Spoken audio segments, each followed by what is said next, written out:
Okay, cool. Okay, so we're just going to get started now. The topic for today's workshop will be college affordability, and we'll just be focusing on discussing strategies for keeping tuition low. Okay, so before we actually go over the workshop overview, I'm going to take a minute to introduce myself. Hi, everyone. My name is Amanda. I'm a rising junior at Columbia studying civil engineering, and a fun fact about myself is that um, I'll be going to Greece on Thursday, so that's really exciting. I'm also the coach that you guys have been texting. So now we're actually going to have the overview. So we've already completed the welcome and the icebreaker. Next, we'll be going over the basics of paying for college, how to build an affordable college list, applying for scholarships, completing the FAFSA, and talking to family about finances. And then after that, we'll be discussing how to actually review offers, and then after that, we'll have the closing. The goal for today is just to talk about all things financial aid and paying for college, as well as some steps that you can take to prepare yourself for these processes.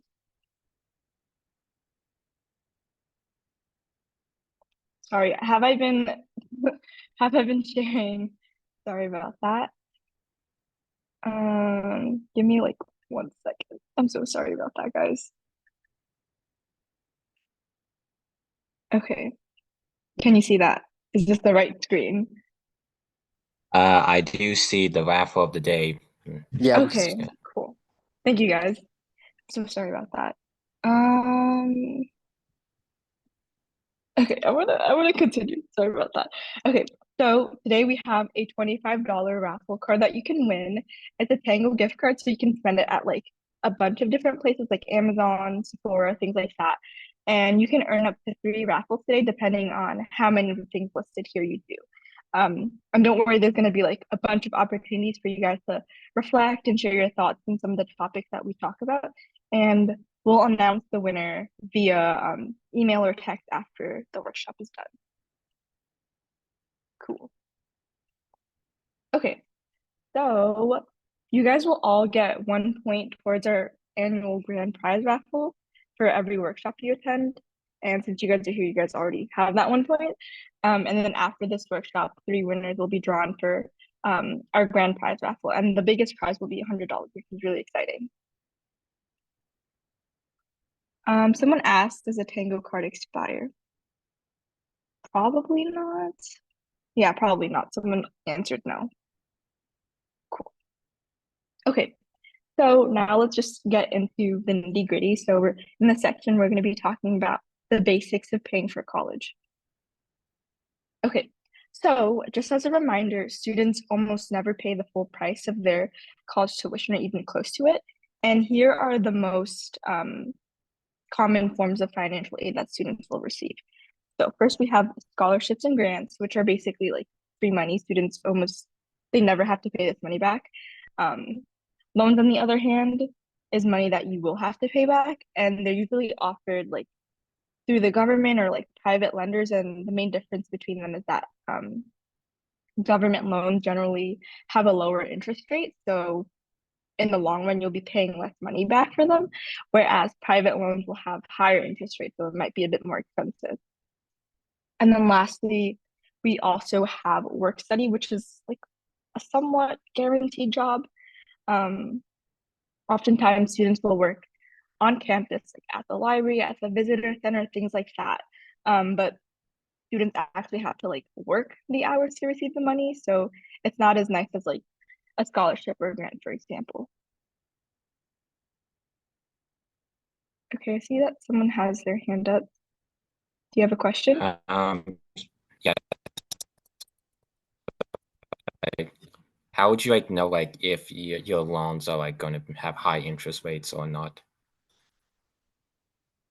I think that when you're applying for the loan, things like that, they'll probably list out the interest rate before you sign any documents. They'll probably make it really clear before you actually um Right. And also is there a limit of how much scholarships or grant money you can get or apply for? no, definitely not. You can apply for as many as you want and use as many as you want. Yeah. Someone else has their hand up. I have a question about work study. Hmm. Uh, is it like a competitive thing to get like in within the whole college? I wouldn't say so. Like usually work study is like is like a supplement to like a scholarship or a grant. Um, it's definitely not competitive at all. Don't worry too much about like not having the opportunity to get like a campus job. I wouldn't worry too much about that. Malik, do you have anything you want to add about work study? I would say it's like a job that you would apply to normally. So it's about your competitiveness in terms of the experience that you're bringing to the table. Um, so yeah, just make sure that your resume is up to date, that you're applying to things that you have experience with, and that you would be a good candidate for otherwise. But yeah, otherwise, there's not necessarily an increased competitiveness, as Amanda was saying. Okay, Betty, you can go. Do you know if scholarships are taxed? Malik, sorry, do you know the answer to that? They are taxed, so make sure that you're um, planning for that. I actually have personal experience with this. I went to pastry school a couple of years back and earned a scholarship. And the following year had to pay taxes on the amount that I was given. So make sure that you're budgeting and planning for that as well. Thank you. Absolutely. Timothy? Sorry, Malik. Hi, I actually have a question for the loans. So, how high is the interest usually for the loans? Malik, I'm so sorry. I don't have like the specific number. Say that again. What was the question? So basically, how high is usually the interest for the loans? Oh, for loans? That is a great question. I would do some research on that. I did not have to take out loans. So let me see if I can do some quick Googling and get back to you on that.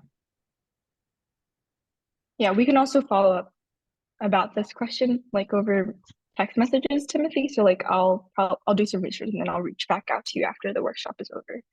Okay, cool. I'm gonna move on now. Okay, great. So now we're gonna launch a poll.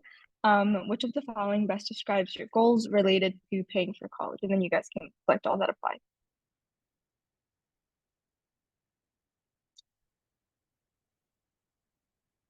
My goal personally was option four, which was working towards a high paying or in-demand career so debt can be easily repaid. I'm gonna end the poll, but for the most part, I'm seeing that a lot of you guys um, are prioritizing like getting a full ride scholarship or taking out no or minimal student loans, which sorry.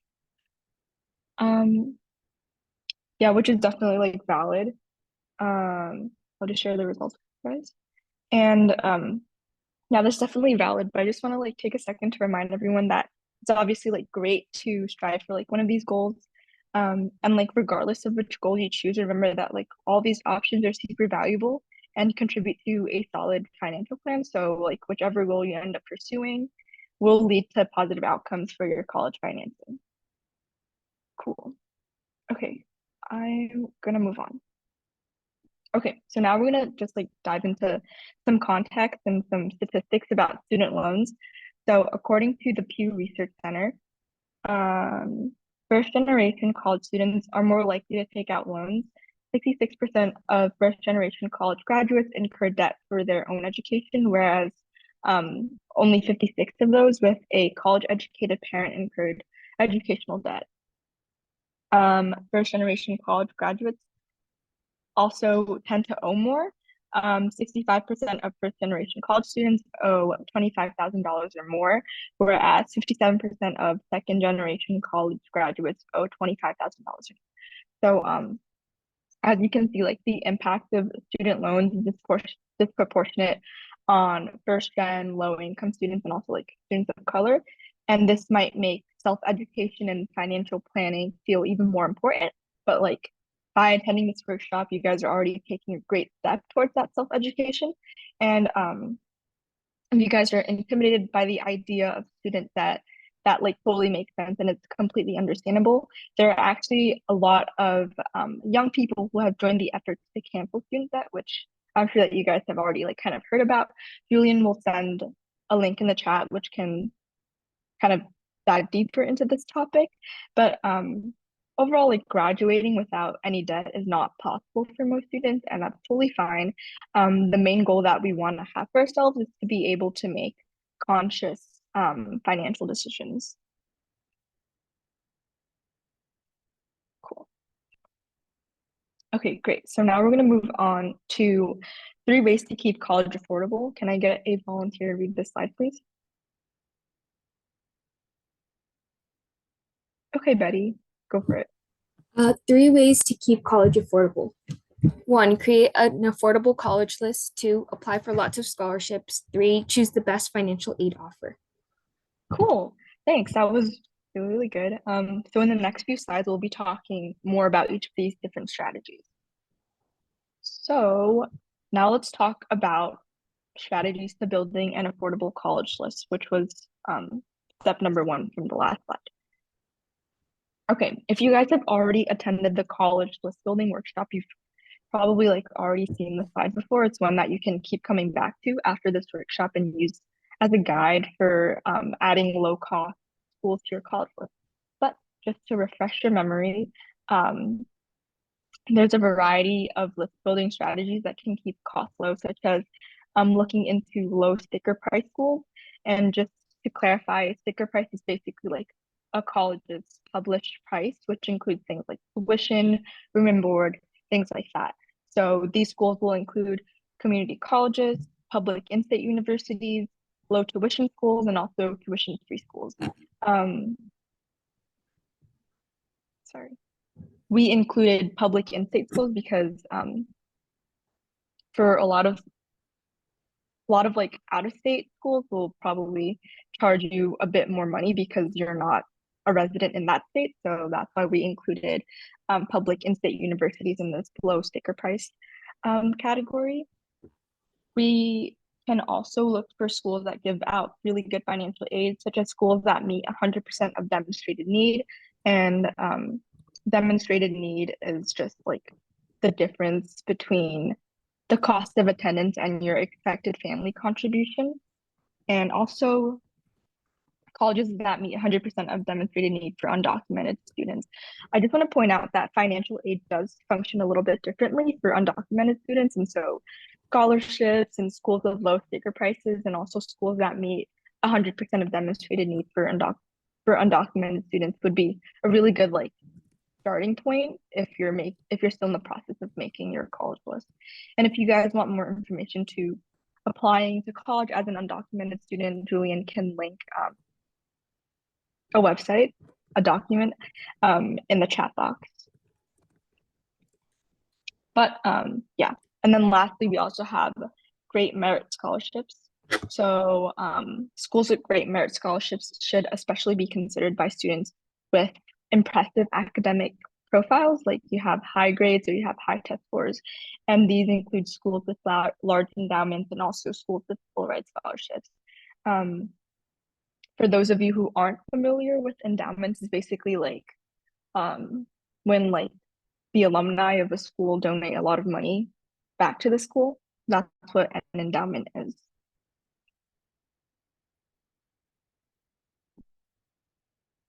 Okay, Betty asked, for school-specific scholarships, do we apply for them in a separate application or are we just awarded when we get admission from the school? Usually if the school is giving you a scholarship, you don't have to apply for that. You'll just send in things like your FAFSA, your CSS profile, and then after they like review those documents, they'll determine how much money they want to award you. So after you get your acceptance letter, they'll also send you your financial aid offer, but it's not there's not like a separate application for scholarships to a specific school. Okay, cool. Great. So now let's just take like 2 minutes to think about the reflection question. Of the different types of affordable schools, is there a specific type you want to add to your list? And I'll go back to the previous slide so you guys can choose from that list. And I'll give you guys 2 minutes to do that. And then when you're done, you can just like type it into the chat or unmute yourself. Okay, someone asked, is there a way to transfer grants and scholarships to different colleges? I think that has to do a lot with like the fine print of a scholarship or a grant that you receive. Like some of them might be like, oh, you can only use this money at this school, at X school. But yeah, I think it would depend on like the fine print of that specific scholarship. Okay, a lot of people are saying public in-state, good financial aid and low sticker price, great merit scholarship schools, schools that have 100%, that meet 100% of demonstrated need, low tuition. Yeah, for sure.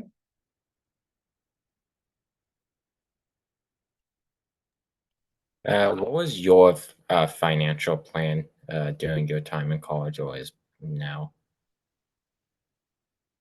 I'm still in college. I'm a Yeah, junior, but yeah, but I'm what was, super privileged.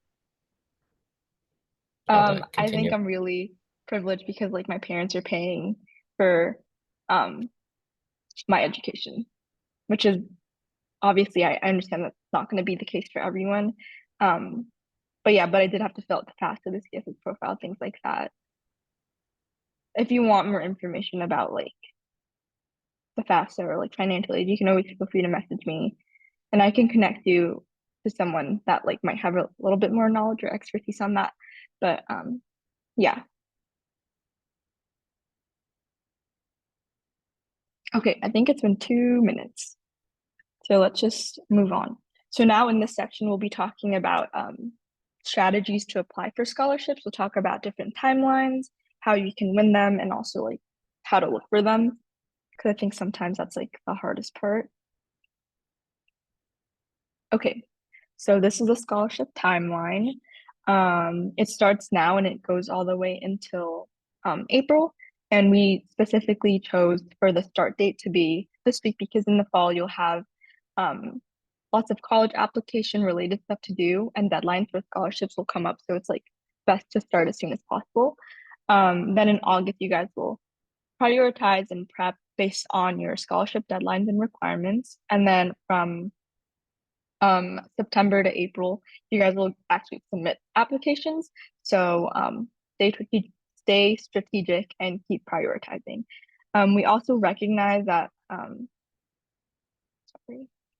the process for applying for scholarships on top of college applications can be really, really stressful. So we'll also send out like a really nice tracker for you guys to use, which Julian will send out in the chat.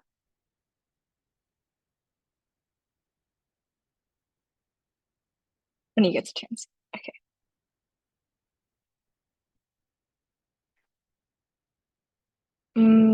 Monica asked, can you still apply for scholarships after August or are most deadlines in the end of summer? Scholarships like range in terms of like deadlines. Yeah, which is why we recommend that you guys like start looking now because that's like the deadlines are probably gonna like vary.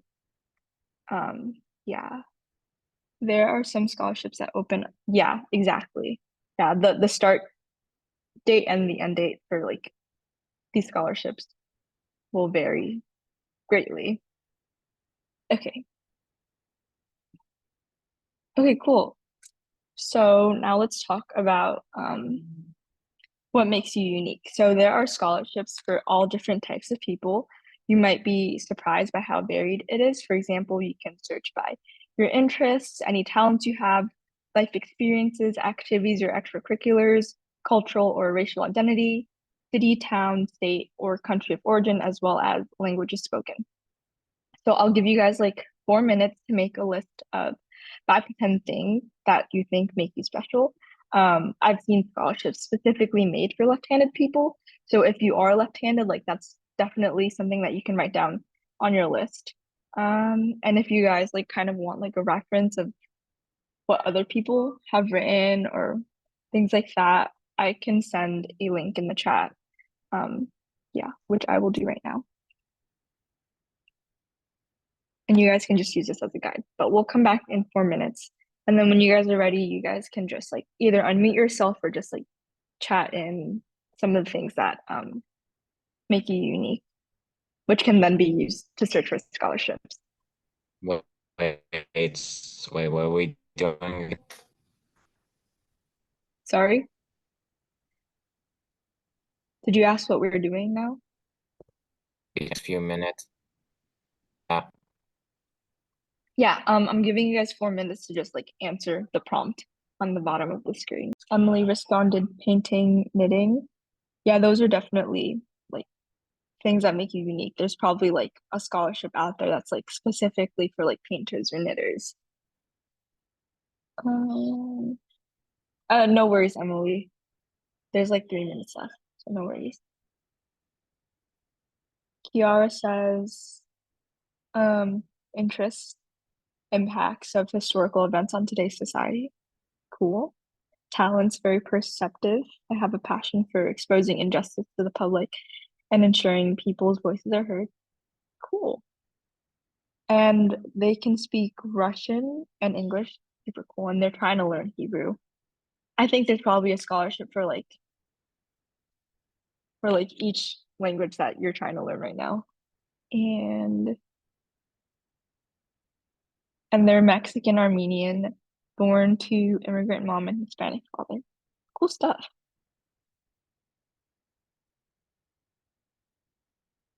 Yeah, playing an instrument is definitely something that makes you unique. Okay, someone said that they do soccer, track, and swim. Wow, that's a lot.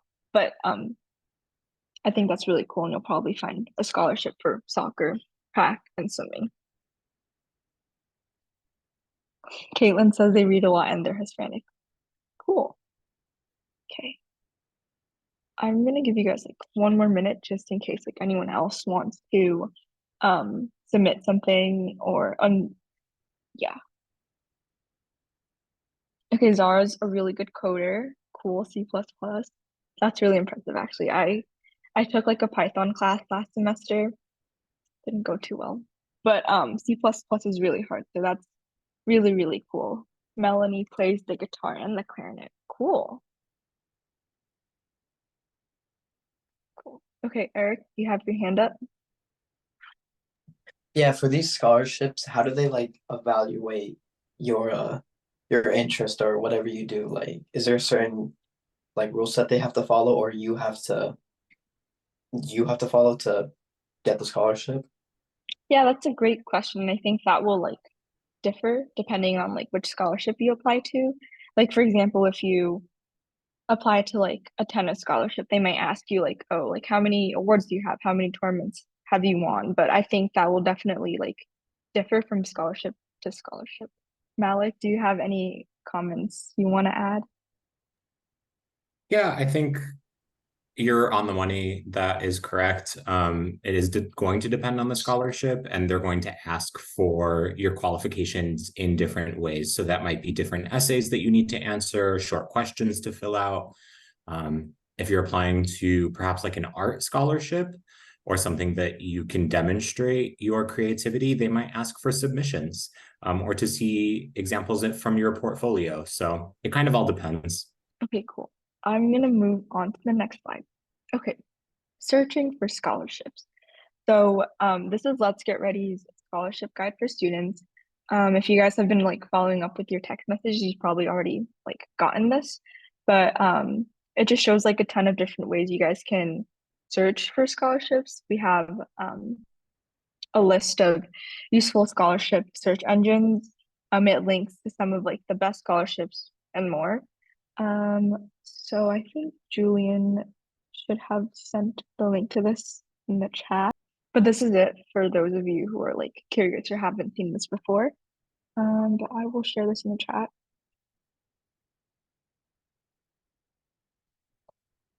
Okay. Hopefully you guys can all access that. But yeah, I'll give you guys like 2 minutes to like just briefly go over the document, and then you guys can maybe come back with like one scholarship that you want to apply to. But also like no pressure to share, because it might be it might be a bit personal, but I'll give you guys 2 minutes to just like go over that document really briefly. Also, I really recommend just like starting off in this section because I feel like a lot of the times like finding the scholarship itself is like the most difficult part. Like I never know if it's like a real thing or if I'm being scammed. So I would definitely first check out these websites, which are on page 2 to like look for your scholarships. Okay, Kiara says that they're being interviewed for the Posse Scholarship. That's really, really cool and really impressive. Good job, Kiara. Caitlin says they've been thinking of applying to Questbridge. Yeah, for sure. Like Questbridge is a great scholarship opportunity. Like you get a free ride, which is pretty like hard to come by. So, yeah, for those of you guys who like qualify for Questbridge, I'd definitely like apply to it because it's an amazing opportunity. Yes, the National College Match is what I've been referring to as Questbridge. Yes. Betty says that they're looking into the Dell Scholarship. Cool. We'll actually have a slide about that soon. So yeah. Okay, someone else also said that they're interested in applying to the National College Match. Cool. Cool stuff. Okay, I am going to move on. Okay, Kiara asked, if you don't mind me asking, how did you get into Columbia? I don't think I have time to answer that question right now, but like you can definitely feel free to like stay after the meeting is over and I can kind of like go over some things that I did. The first scholarship that I'm going to be talking about is the College Board Opportunity Scholarship. And this is a great scholarship because it's a scholarship that was created especially specifically for juniors. And it's really nice because you're basically getting awarded for doing things that you should probably be doing or are already doing to prepare for college, like building your college list, practicing for the SAT, completing the FAFSA. So this is one that we recommend all of our students to look into. And for more information, I can send you guys the link to the scholarship in the chat box. But this is also one that we've like sent messages about in the past. Yeah, so if you guys like don't know where to start, I would definitely start off with the College Board Opportunity Scholarship. Just because it's relatively easy. And I think compared to like other scholarships, you don't have to write any essays, for example, which is really good.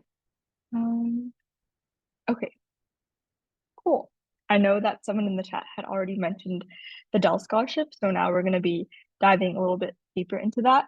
So through Let's Get Ready, all of you guys have access to this special scholarship. And some main points about the Dell Scholarship is that it's a $20,000 scholarship. Huge. It includes a laptop with 4-year warranty and also credits for textbook.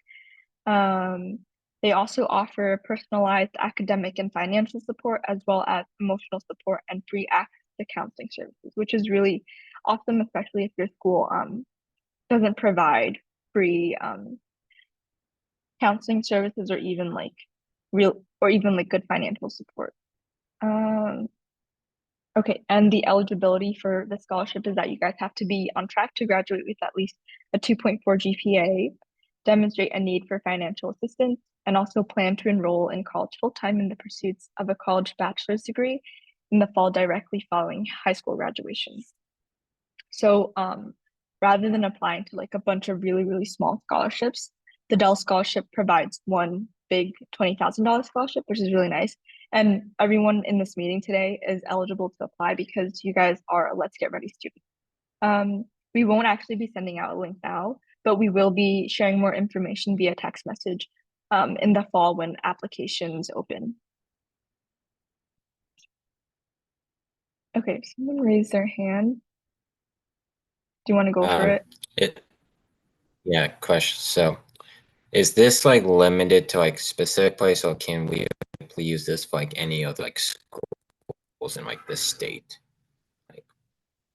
Yeah, that's a great question. I think the scholarship will be applied to like whatever school you end up going to. So it doesn't matter if like if you live in New York, for example, if you're going to like Columbia versus if you're going to like USC, like I don't think the scholarship has like a preference or like a rule that you can exclusively use the scholarship in like at one institution. Does that answer your question? Yeah, that kind of. Okay. Is there anything that you're like still confused about that I didn't clarify enough? No, no, it makes sense.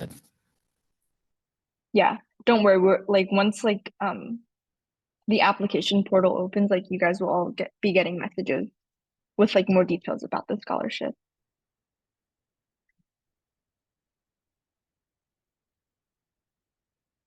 Okay, someone asked, is this going to be available October through November? I'm not actually sure when the application portal opens, but I can get back to you after the workshop and I'll just like respond to your message about that. Okay, cool. So what does it take to apply for scholarships? Okay, you will likely need a resume. They're not as difficult as you might think, but you might want an adult to proofread it. So Julian can send the link to the great resume writing guide. Letters of recommendation. You can ask teachers to tweak what they've already written for you if you have recommendation letters already, but if not, I'd recommend you guys to like start asking now since you'll probably need them for college applications as well. So like might as well. And also a list of best fit scholarships. Apply for way more money than you hope to receive because what makes you more likely to win. Sorry.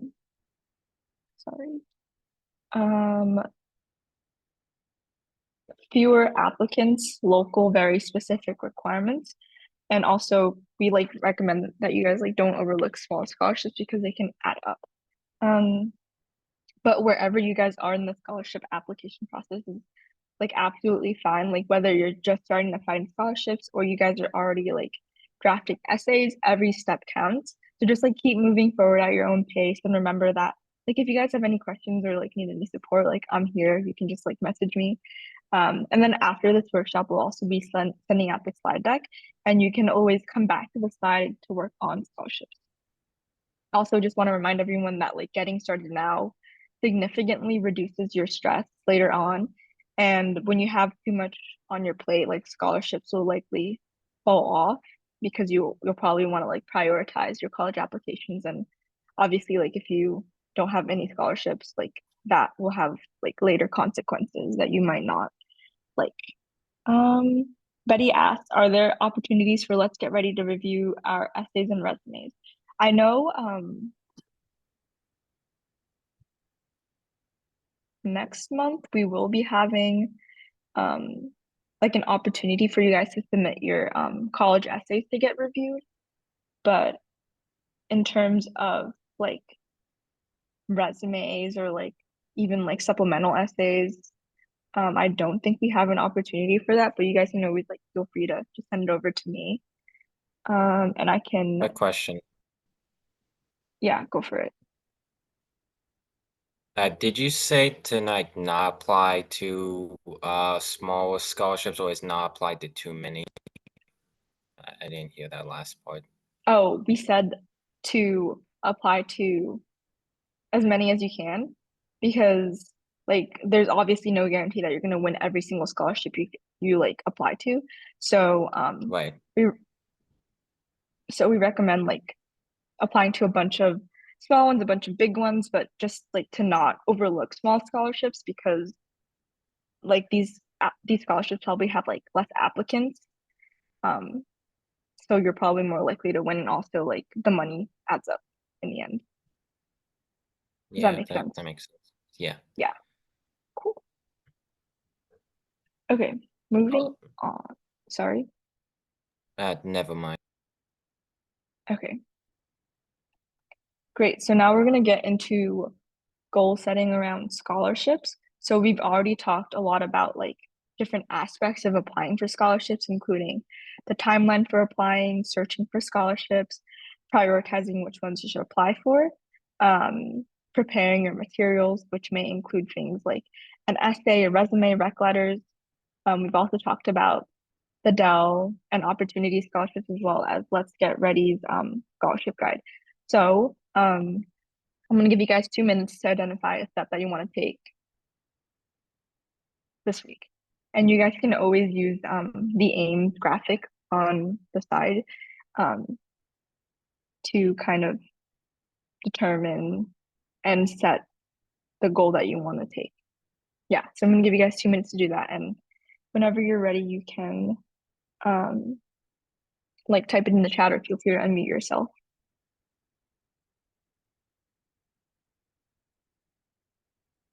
Also, someone asked me if this is like the last workshop of the year, and the answer is yes, this is our very last workshop, which is a very bittersweet moment.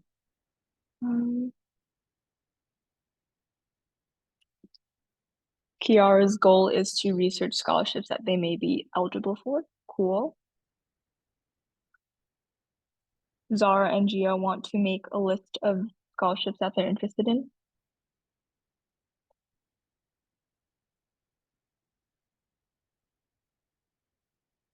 Yusuf wants to prepare materials for college. Cool.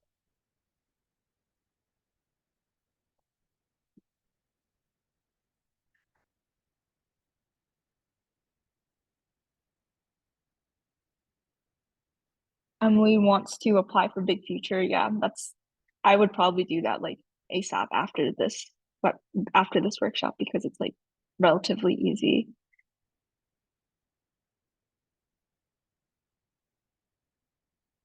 Someone said that they want to brainstorm the essays that they're going to write for the scholarships that they've identified. Cool, you're ahead of the game.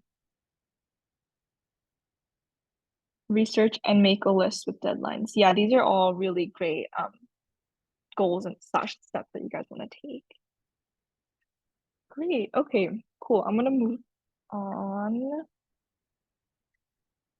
Okay, cool. We actually have a break now. So I'm gonna give you guys 5 minutes. I'm gonna turn off my camera and also mute myself, but after 5 minutes, we'll come back and finish up the presentation. But if you guys have like any questions, you can always feel free to like chat it into the chat box. But we will come back at 6:53. Cool. So now we're going to be talking about how to talk to family about finances. So most families don't openly talk about their finances, but when it comes to college, you kind of need to know. And here's why. Because how much money your parents or your guardians make will impact your financial aid offer. Your parents slash guardians may be able to contribute money or take out loans for your education, and they also might not be able to do that. In many cases, like students' financial aid is heavily influenced by their parents or guardians' finances, and this can obviously like significantly impact the amount of aid that they might qualify for, and also how much money they might still need to cover out of pocket, especially if like taking out loans isn't a feasible option.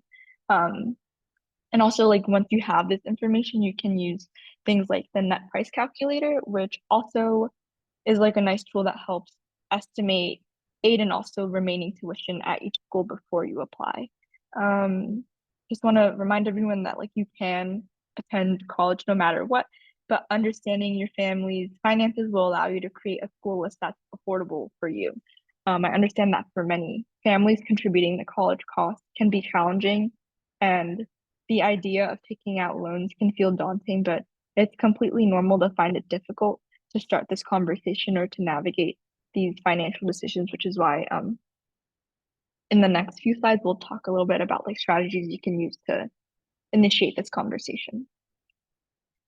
Okay, cool. So opening the financial conversation.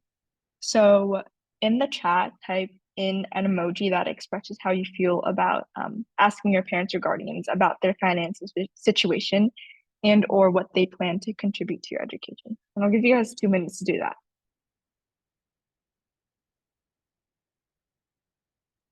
Okay, Yusuf has the confused emoji.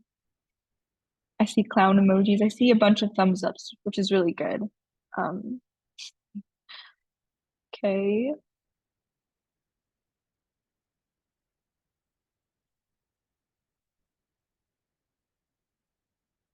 I'm seeing more thumbs up. I'm seeing one stone head emoji. Okay, cool. I think we have like a nice range of emojis. Like some people are pretty comfortable with starting the conversation, whereas for others it might be a little bit awkward, which like for me it was definitely awkward. So yeah, you're not alone in feeling like that.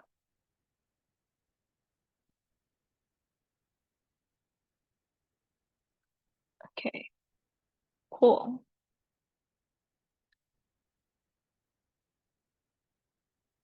Okay, Betty asked in the chat, I tried filling out the net price calculator, but there are many confusing terms that I don't understand. Are we able to reach out to, let's get ready for support in filling out this calculator? Yeah, sure. You can always like, if you have a question about the calculator, you can feel free to like message me. And if I don't know the answer to that, which I might not because it's like super complicated sometimes, I can reach out to my manager and she'll end up responding to you guys. But if you guys ever have any questions about filling out certain documents or even like the net price calculator, you can feel free to message us.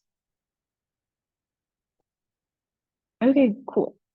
So now we're going to talk about like some ways you can open a conversation about finances with your parents or guardians.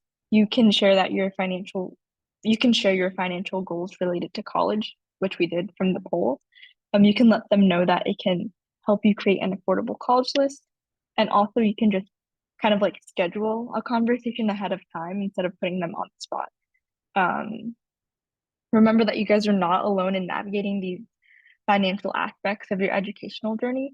It's completely understandable to feel overwhelmed or unsure about discussing family finances and college costs, but I'm here to support you through every step of this process, whether you guys need advice on financial aid options, strategies to discuss college costs with your family, or like simply someone to listen.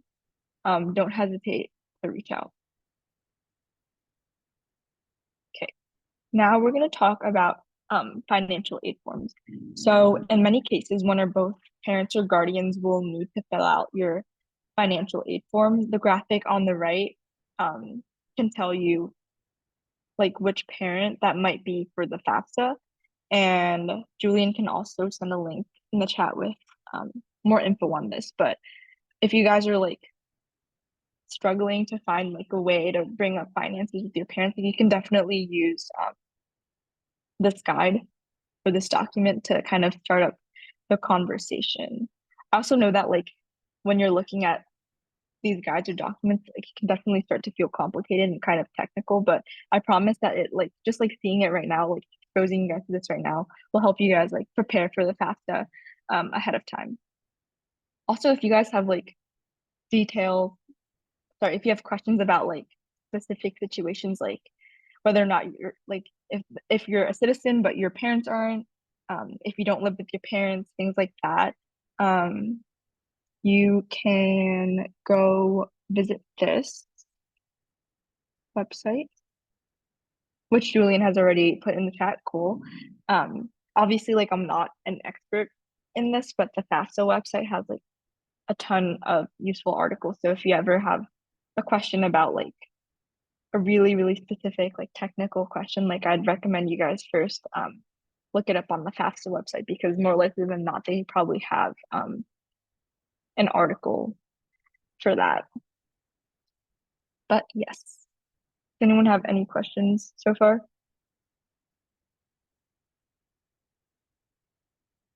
Okay, cool.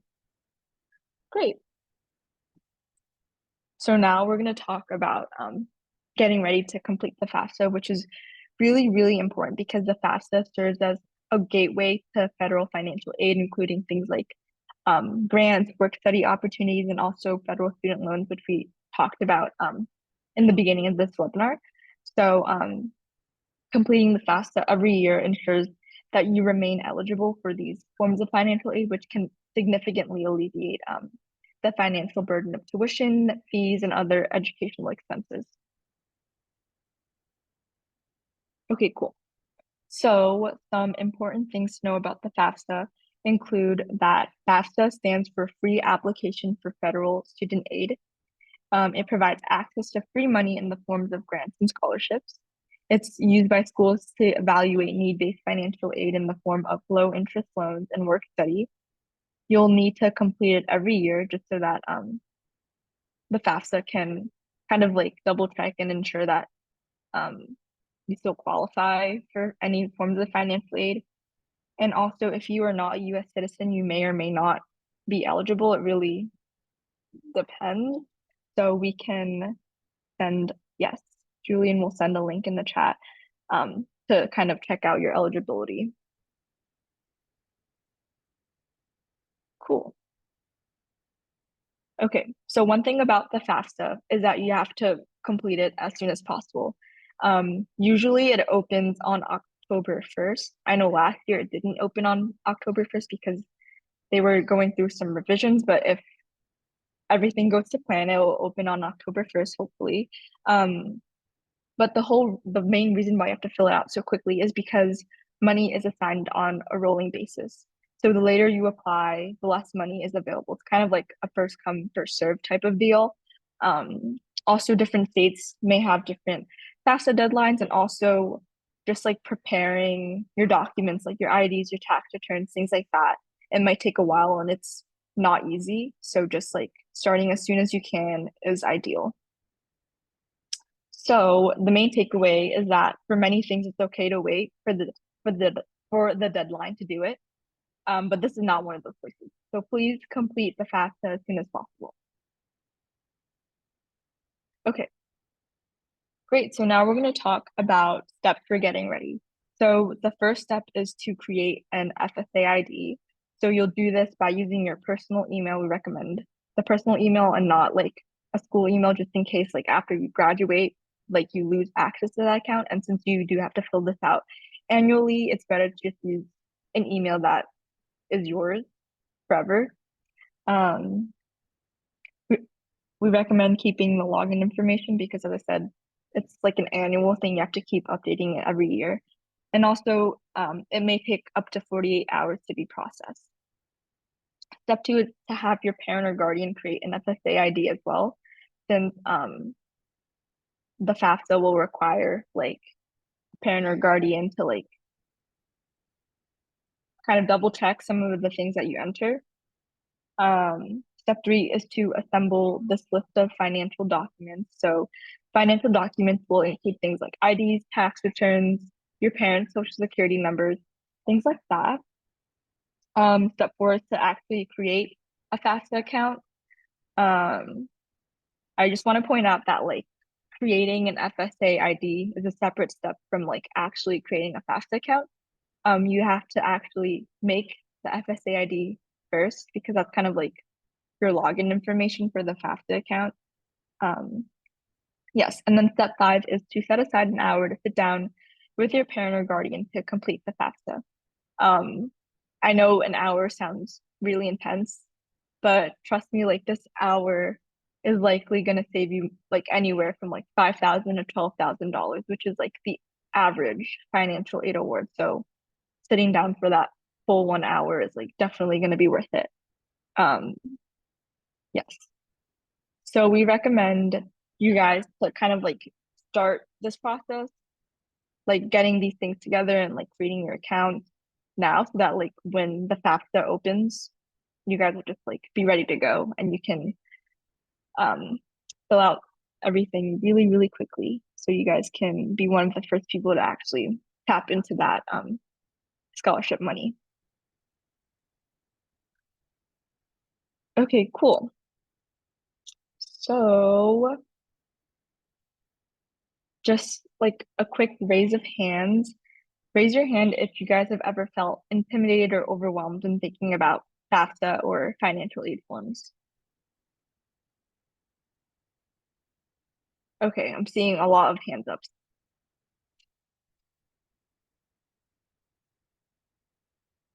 Yeah, that's totally fair. Okay. Great. So it seems like a lot of you guys have felt intimidated or overwhelmed. And it's completely natural to feel this way. Almost everyone does at some point, but despite feeling intimidated, like everyone manages to get it done. So I know you guys can do it too. So every student's family and financial situation is different, which can make filling out financial aid forms complicated. If you have to take the lead on filling out these forms, know that lots of students do it and you are 100% capable of finishing. We recommend asking for help from someone who's already filled out the FAFSA before. And some of these people that you can like reach out to include your guidance counselor, family members who've gone to college, friends who are also filling out the FAFSA, or whatever financial aid document you guys are working on at the time, and also your Let's Get Ready coach. So I just want you guys to remember that you have a network of support here to help you through it. So like, do not hesitate to reach out. Like people like your guidance counselor, like it's literally their job to help you out with these documents to answer your questions. Like I'm sure they would be more than happy to address your concerns. And also me, like I'm here too. So don't hesitate to reach out. Okay, great. So now we're gonna be talking about what questions are included on the FAFSA by, see what questions are included on the FAFSA by checking a preview of it online. They have versions in English and Spanish. You can check out College Essay Guide to avoid the most common rookie FAFSA mistakes. You can check your emails. Some people get selected to complete a FAFSA verification, so I would definitely like just keep an eye out for those documents, those emails, and as well as like other updates that you may get. And also, just to note, FAFSA is probably not the only financial aid form that you'll be filling out, because for a lot of colleges, they'll also ask you to complete something called the CSS profile, which is used to assess like scholarships and financial aid. Yeah, it's a lot to do. So just wanted to give you guys a heads up on that. Okay, so in this section, we'll be talking about reviewing financial aid offers and what to look for. Okay. Raise your hand if you've ever heard of a financial aid award letter before, or if you guys know what it is.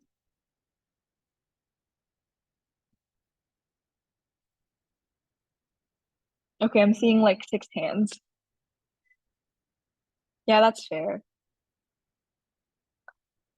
Yeah, that's fair.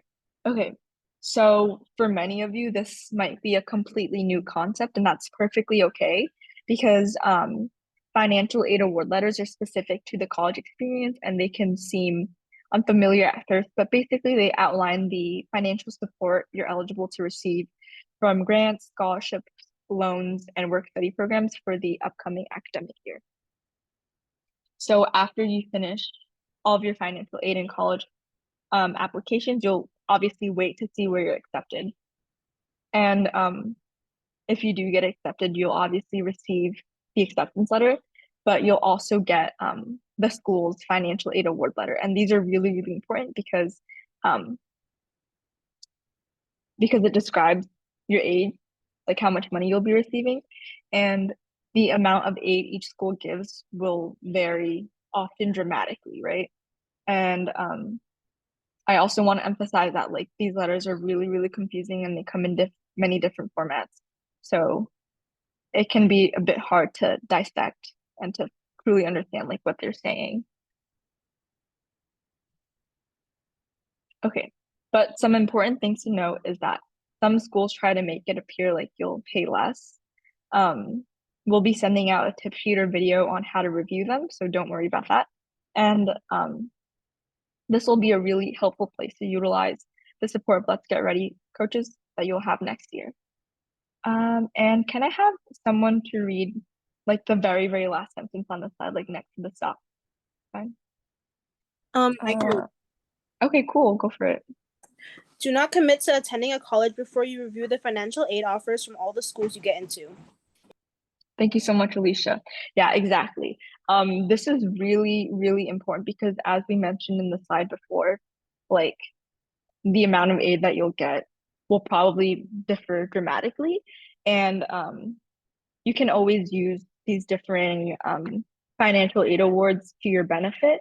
So for example, if your dream school is only offering you like 10K, but like an in-state public school is offering you like 20K, you can always kind of write an email explaining that like you received 20K from this school, but you're really interested in attending your dream school. And sometimes they will actually increase the amount of aid you get. So it's really, really important to review the financial aid offers you get from all the schools that you've applied to before like committing and just like accepting their offer, basically.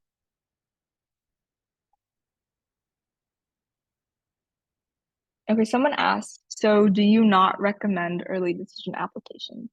I think like ED is kind of hard because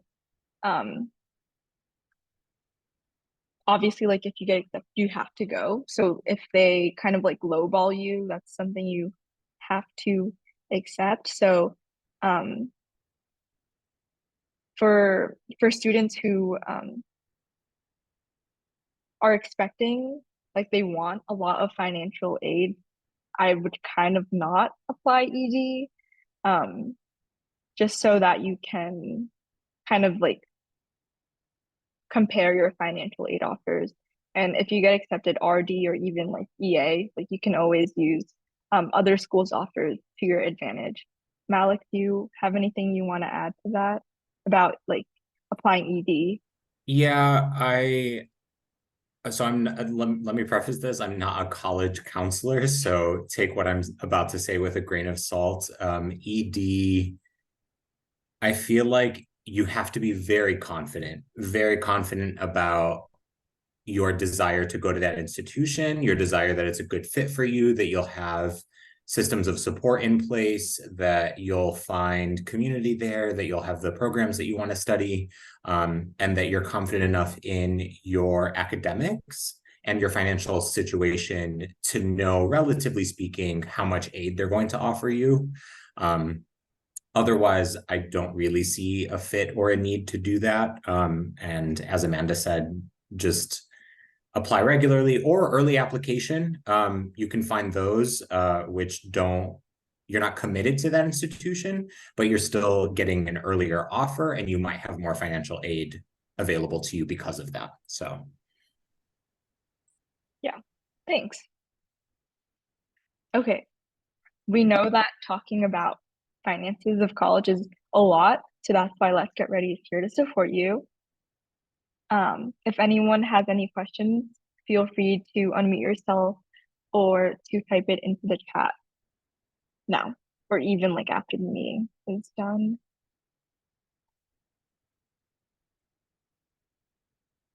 Okay, cool.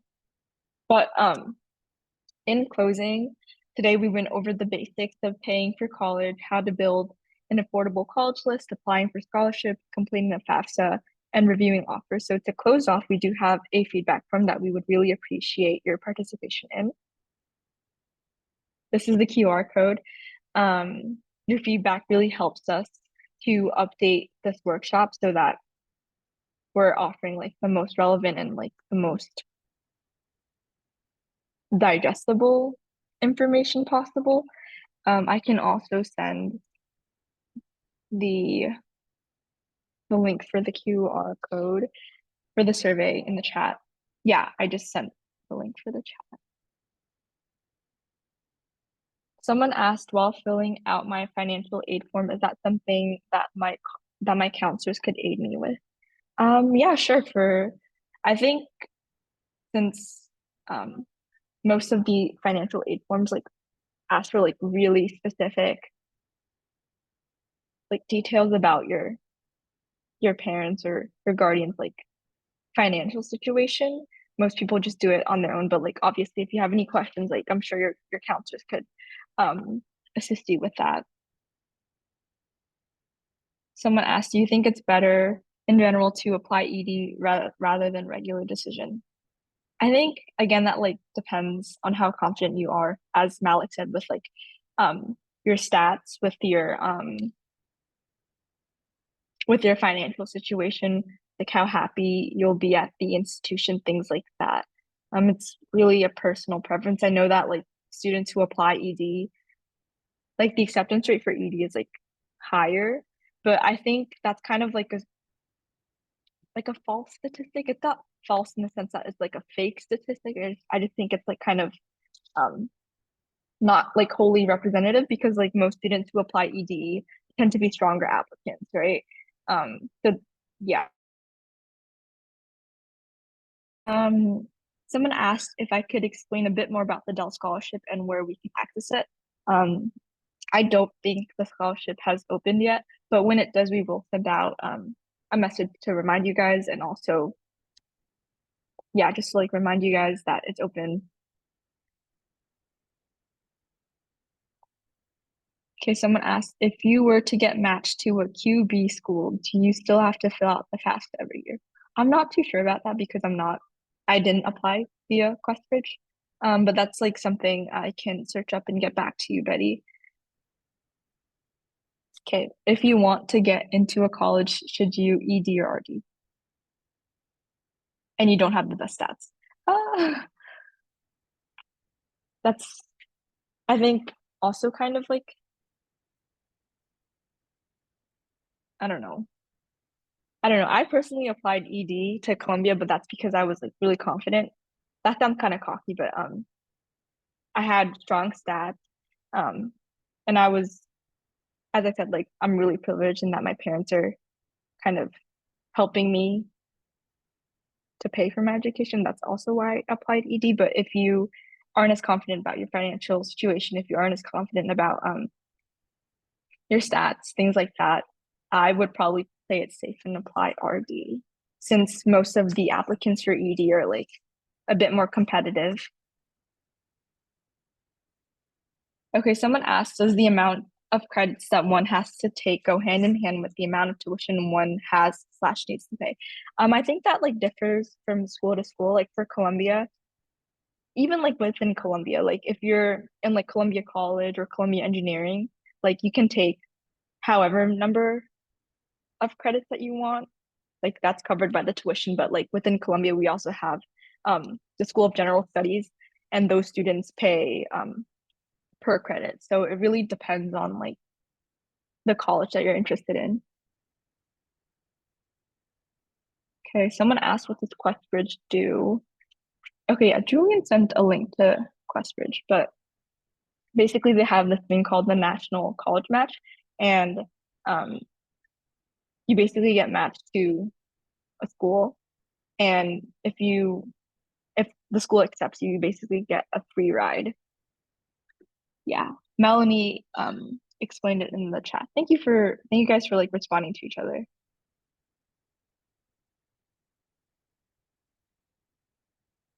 Okay, Zara asked, if it isn't too personal to ask, what were your stats when applying to Columbia? I think it's a bit personal if there's like 35 people here, but I can let you know via like messages.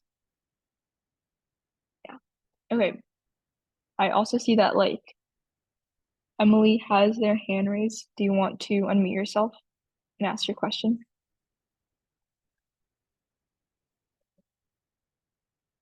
Oh, okay, no worries. Okay,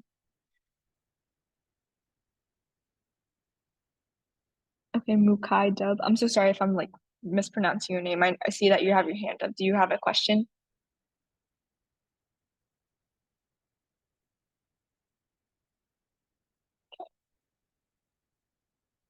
Okay, I think not.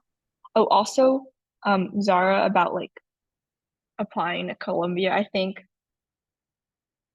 it's probably going to be a bit different because like I did junior year online because of COVID. So that's also something to take into account. But for those who have their hands raised, you can feel free to unmute yourself if you have a question. I had a question about the FAFSA. Like, does like the questions on the FAFSA change every year? Or They like, shouldn't, right now, like they shouldn't change. The questions usually don't change, and it's the same information that they're going to ask for on a consistent basis. So really, as long as you open those channels of communication with your parents or guardians now and really discuss what's going to be required every year, letting them know that like we're going to have to do this again for the next 4 years, it'll just make that process easier as you get used to it, as you get used to understanding what pieces of information are important and what you're going to need on a consistent basis. thank you. Cool. All right. Well, I think that's all we have for today. Thank you guys so much for attending this workshop. If you have any like other questions, you can feel free to stay. But for those of you guys who don't have